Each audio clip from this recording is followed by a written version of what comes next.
You would think it would be easy to distinguish a riot from a massacre, right?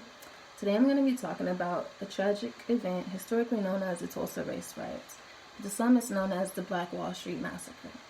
The term Black Wall Street comes from the fact that in the 1920s, the small district of Greenwood, Oklahoma, established economic independence.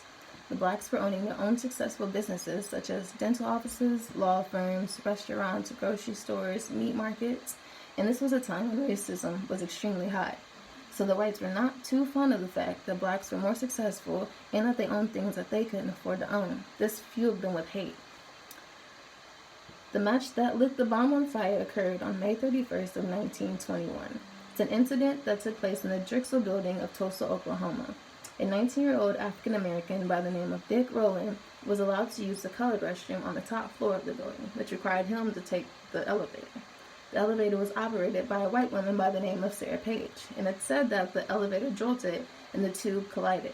Sarah Page took this as assault and ran out of the elevator screaming. There was no real evidence that assault took place, and so no charges were pressed, but the rumor spread that a white woman was assaulted by a black man. The white community didn't take too well to this, and they were enraged with anger.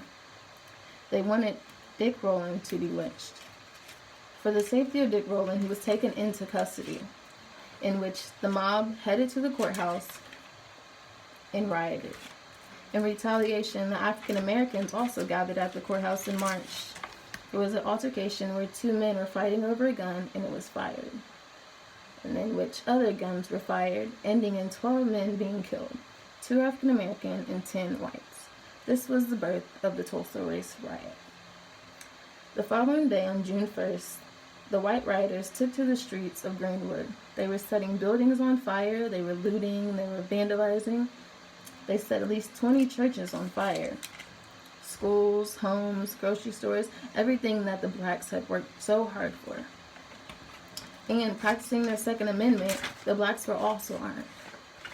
In response, the police commissioner, Atkinson, urgently deputized more than 500 men, arming them with weapons and badges. It was warlike rioting. They also brought in soldiers, they had snipers, they were dropping nitroglycerin bombs from the sky.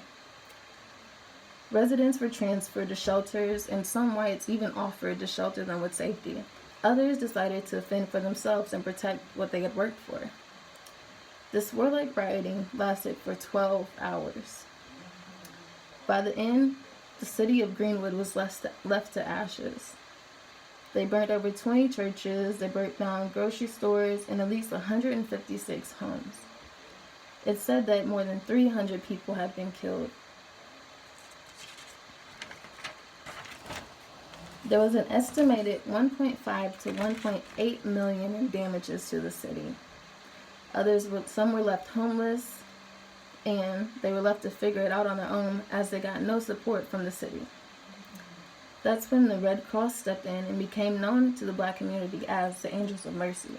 They provided them with food, they provided them with shelter. Oh, I had a slide.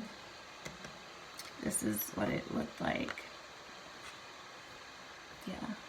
But the Angels of Mercy, they provided them with food, shelter, security, job placement, everything to help them get back on their feet.